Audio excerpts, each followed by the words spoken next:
Hello friends, welcome back to our channel.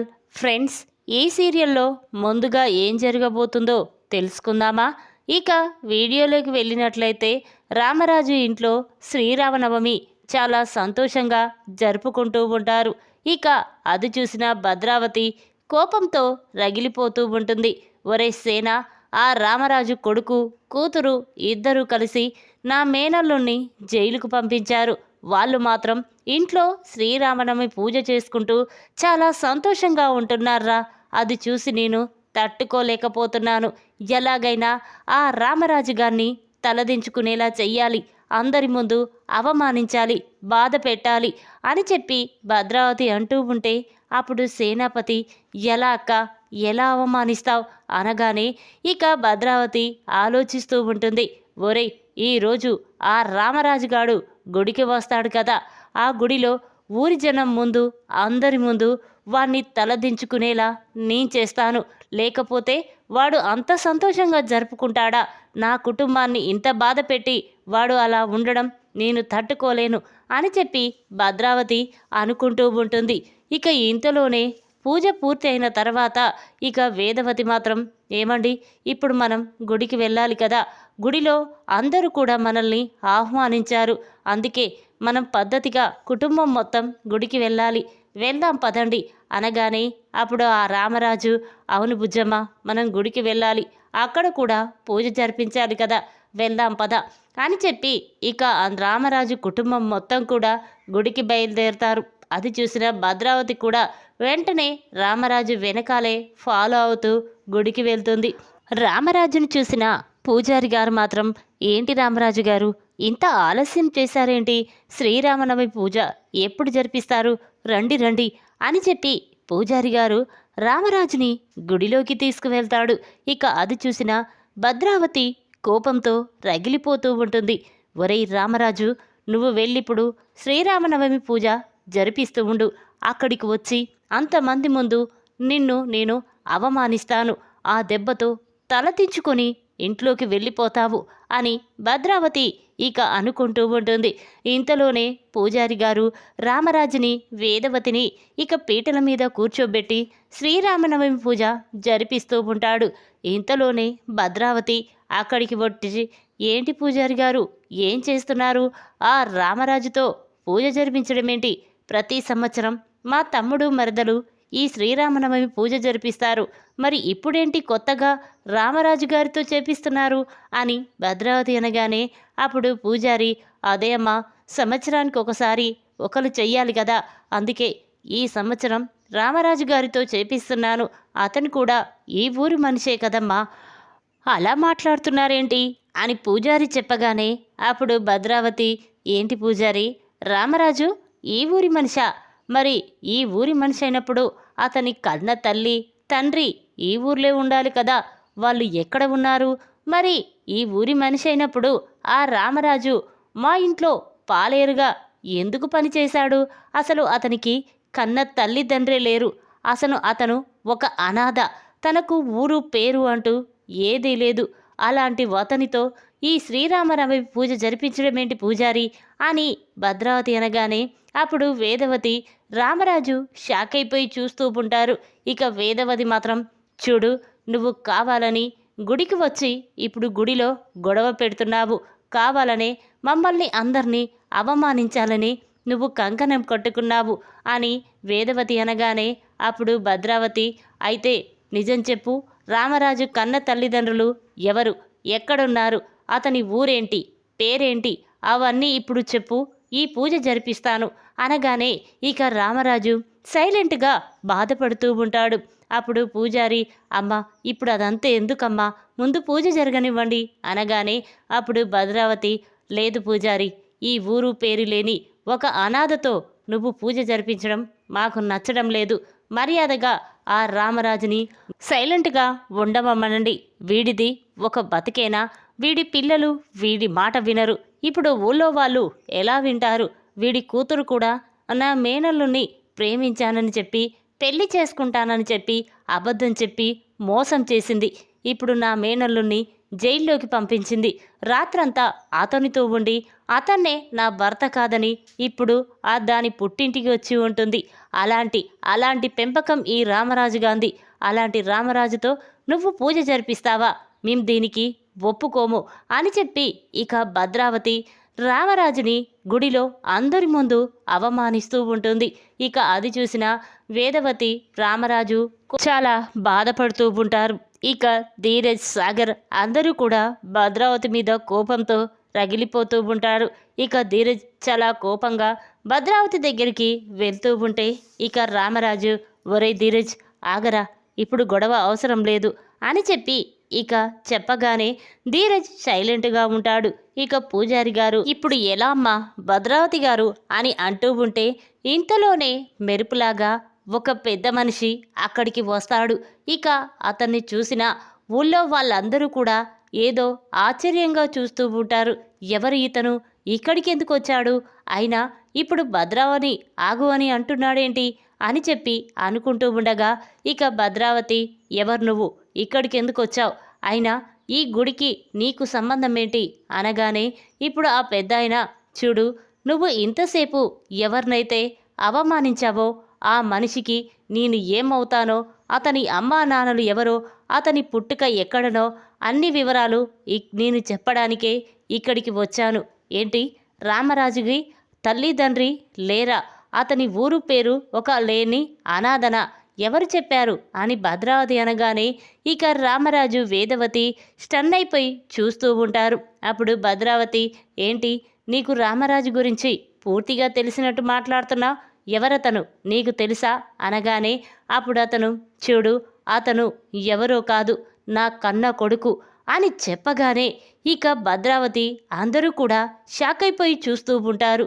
ఇక వెంటనే భద్రావతి, ఏంటి ఇదొక కొత్త ప్లానా, రామరాజు నిన్ను ఎంత డబ్బిచ్చి ఇక్కడికి తీసుకొచ్చాడు, ఇన్ని రోజులు లేని అతని కన్న తండ్రి ఇప్పుడు రావడం ఏంటి, ఏం మాట్లాడుతున్నావు అనగానే అప్పుడు అతను, అవును నేను చెప్పేది నిజం, రామరాజు ఎవరో కాదు నా కన్న కొడుకు, మా ఊరు పలానా, వాళ్ళమ్మ పేరు పలానా అని చెప్పి రామరాజు గురించి చెప్తూ ఉంటాడు. అప్పుడు పూజారి, అదేంటండి కన్న తల్లిదండ్రులుండి మరి రామరాజుని అనాథలుగా ఎందుకు చేశారు, అతను ఈ ఊరికి రావాల్సిన అవసరం ఎలా వచ్చింది అని పూజారి అనగానే అప్పుడు అతను, చూడు నాకు 3 పిల్లలు, నా పిల్లలను తీసుకొని ఒక దేవుడి దగ్గరికి వెళ్ళాను. ఇక అక్కడ నా రామరాజు అయిన చిన్న కొడుకు తప్పిపోయాడు. ఎంత వెతికినా నా కొడుకు నాకు కనిపించలేదు. అతను తప్పిపోయి ఇప్పటికే 50 సంవత్సరాలు అవుతుంది. అయినా కూడా ఎంత వెతికినా కనిపించకపోవడంతో ఇక నా కొడుకు ఎక్కడికో వెళ్ళిపోయాడు అనుకున్నాను. కానీ నేను నా కొడుకు కోసం నేను వెతకడం మానలేదు. ఆ ఫోటో తీసుకొని నేను ప్రతి ఊరు తిరిగి ప్రతి గడప తిరిగి నా కొడుకు గురించి అడుగుతున్నాను. కానీ ఇంతవరకు నాకు ఎవ్వరూ చెప్పలేదు. ఒక వ్యక్తి, కొన్ని పోలికలు ఉన్న ఒక వ్యక్తి ఈ ఊర్లో ఉన్నాడని నాతో చెప్పారు. అందుకే ఆ ఫోటో వీడియో తీసుకొని నేను ఇక్కడికి వచ్చాను. ఇక అక్కడ రామరాజును చూసిన నా మనసు వెంటనే నా కన్న కొడుకని నా మనసు నాతో చెప్పింది. అందుకే రామరాజు నా కొడుకని చెప్తున్నాను అనగానే అప్పుడు భద్రావతి, ఏంటి నీ మనసు చెప్పిందని నువ్వు చెప్తున్నావా, అసలు రామరాజు నీ కన్న కొడుకేనా, అసలు కావాలని ఇదంతా నాటకమాడుతున్నారు పూజారి అనగానే అప్పుడు అతనికి చాలా కోపం వస్తుంది. వెంటనే భద్రావతి చెంప పగలగొడతాడు. చూడు నా కన్న కొడుక్కి మోచేతి దగ్గర పుట్టుమచ్చ ఉంటుంది, అది ఉంటే రామరాజు నా కన్న కొడుకే అని చెప్పి వెంటనే అతను రామరాజు దగ్గరికి వెళ్ళి తన చొక్కాని పైకని అక్కడ చింతగింజంతా పుట్టుమచ్చని అందరికీ చూపిస్తాడు. ఇక అది అక్కడ ఉండడం చూసిన అందరూ కూడా షాక్ అయిపోయి చూస్తూ ఉంటారు. అప్పుడు పూజారి గారు, అవును ఈ పెద్ద ఆయన చెప్పింది నిజమే, రామరాజు తన కన్న కొడుకే, ఇన్ని రోజులు తన కొడుకు కోసం ఎక్కడెక్కడో వెతికాడు, పాపం ఇప్పుడు ఇక్కడ కనిపించాడు. ఈ పెద్ద ఆయన చాలా సంతోషపడుతున్నాడు. చూడండి భద్రావతి గారు, ఇంతసేపు మీరు రామరాజు ఒక అనాథ, ఊరు పేరు లేనతనితో పూజ ఎలా జరిపిస్తారని మీరే చెప్పారు.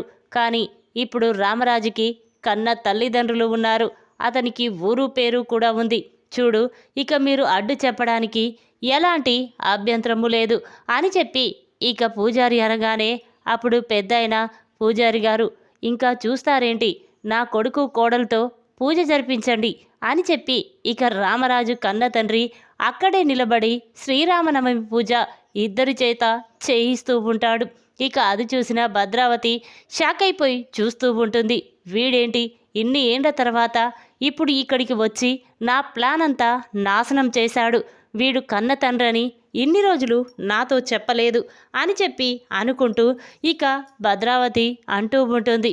ఇక పెద్దయిన పూజ జరిపించిన తర్వాత రామరాజు వెంటనే వాళ్ళ నాన్నని హగ్ చేసుకొని, నాన్న, ఇన్ని రోజులు నేను ఒక అనాథ అని అనుకున్నాను, అందరూ నన్ను అనాథ అని హేళన చేస్తున్నా కూడా నేను బాధపడలేదు, ఎందుకంటే నాకు కన్న తల్లిదండ్రులు లేరు కాబట్టి వాళ్ళు నన్ను అలా అంటున్నారని అనుకున్నాను.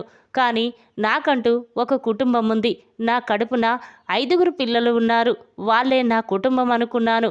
కానీ నువ్వు వచ్చిన తర్వాతే నాకొక పెద్ద దిక్కు వచ్చినట్టు అనిపిస్తుంది, మా నాన్న అమ్మ నాకు కూడా ఉన్నారని అనిపిస్తుంది నాన్న అని చెప్పి ఇక రామరాజు బాధపడుతూ ఉంటాడు. అప్పుడు వాళ్ళ నాన్న, చూడ్రా, నువ్వేమి బాధపడకు, నీకు నేనున్నాను, ఇక నుండి నిన్ను ఎవరు బాధ పెట్టాలని చూసినా, ఎవరు నిన్ను తలదించుకోవాలని చేయాలని చూసినా ఇక నేను ఊరుకోను, ఇక నుండి వాళ్ళ సంగతి నేను చెప్తాను అని చెప్పి ఇక రామరాజు కన్న తండ్రి గుడిలో అందరి ముందు భద్రావతికి వార్నింగ్ ఇస్తాడు. అది చూసిన అందరూ కూడా, ఏంటమ్మా, ఎందుకు ఇలా చేస్తున్నావు, రామరాజు కుటుంబం అంటే ఎందుకమ్మా నీకు అంత పగ, పాపం ఇప్పుడు రామరాజు గారు ఎంత బాధపడ్డారో చూసావా, మొదటి నుండి ఈ 2 కుటుంబాల మధ్య ఇలాగే గొడవలు జరుగుతున్నాయి, దీనికంతటి కారణం ఈ భద్రావతే అని చెప్పి ఊళ్ళో వాళ్ళందరూ కూడా భద్రావతిని తిడతారు. ఇక భద్రావతి చాలా కోపంతో రగిలిపోతూ ఇంటికి వెళ్ళిపోతుంది. ఇక రామరాజు, పదండి నాన్న, ఇంటికి వెళ్దాం అని చెప్పి ఇక వెంటనే అతని కన్న తండ్రిని తీసుకొని ఇంటికి వస్తారు. ఇక రామరాజుకి తన కన్న తల్లిదండ్రులు ఉన్నారని తెలిసి చాలా సంతోషపడుతూ సరదాగా గడుపుతూ ఉంటారు. ఇక భద్రావతి మాత్రం, ఒరే సేన, ఆ రామరాజుని దెబ్బ కొట్టాలనుకున్న ప్రతిసారి ఏదో ఒకటి అడ్డు వస్తుంది, ఇప్పుడు వాడి కన్న తండ్రిని వచ్చి వాణ్ణి కాపాడాడు, కానీ వాణ్ణి మాత్రం నేను వదలనురా, నా మేనల్లుని జైలుకు పంపించిన ఆ కుటుంబాన్ని సర్వనాశనం చేస్తాను అని చెప్పి భద్రావతి కోపంతో రగిలిపోతూ ఉంటుంది.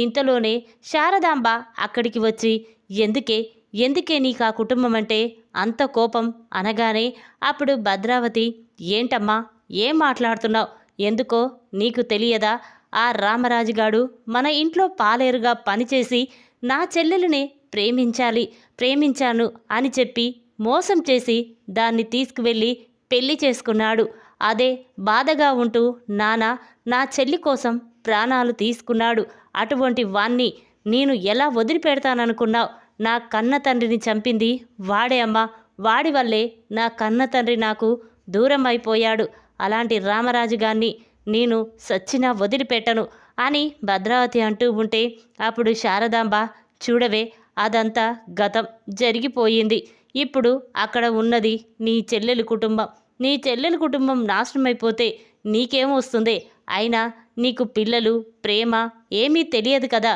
ఎందుకంటే నీకు పెళ్ళి కాలేదు, పిల్లలు లేరు, పిల్లల బాధ ఎలా ఉంటుందో నీకు అస్సలు తెలియదు, చి నీ బ్రతికేంటే అని చెప్పి శారదాంబ భద్రావతిని తిట్టి అక్కడి నుంచి ఇంట్లోకి వెళ్ళిపోతుంది. ఇక అది చూసిన భద్రావతి చాలా బాధపడుతూ ఉంటుంది.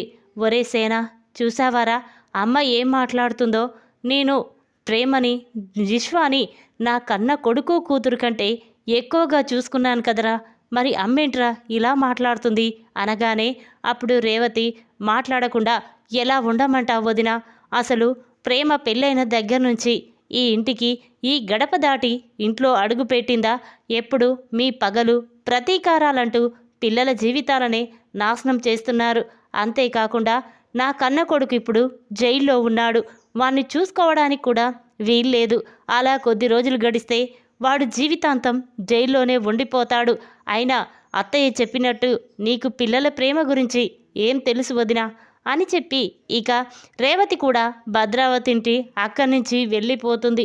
ఇక సేనాపతి అక్క ఊరుకోక్క, వాళ్ళకేమీ తెలియదు, మనం ప్రేమ విశ్వ కోసమే ఇదంతా బాధపడుతున్నామని వాళ్ళకు తెలియదు అని చెప్పి ఇక సేనాపతి వాళ్ళు భద్రావతిని ఓదారుస్తూ ఉంటాడు.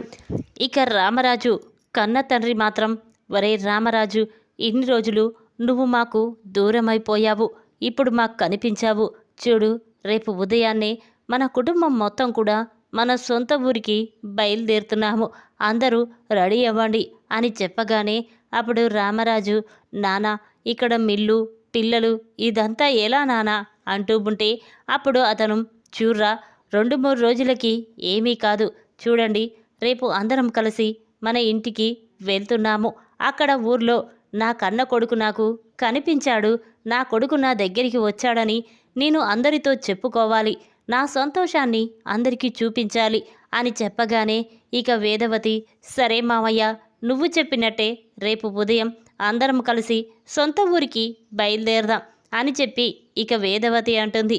అప్పుడు అతను చాలా సంతోషపడుతూ, ఒరే నువ్వేంట్రా కన్న తండ్రి మనసు అర్థం చేసుకోకుండా మిల్లు ఇదన్నీ చెప్తున్నావు, రేపు ఉదయాన్నే అందరం వెళ్దాం అని అంటాడు. అప్పుడు అందరూ కూడా చాలా సంతోషపడుతూ ఉంటారు. ఈ విధంగా గుడిలో రామరాజుని అందరి ముందు అవమానించాలని చూసిన భద్రావతి చెంప పగలగొట్టిన రామరాజు కన్న తండ్రి. ఈ వీడియో గనక మీకు నచ్చినట్టయితే లైక్ చేయండి. మరిన్ని వీడియోల కోసం మా ఛానల్ని తప్పకుండా సబ్స్క్రైబ్ చేసుకోండి. Thanks for watching.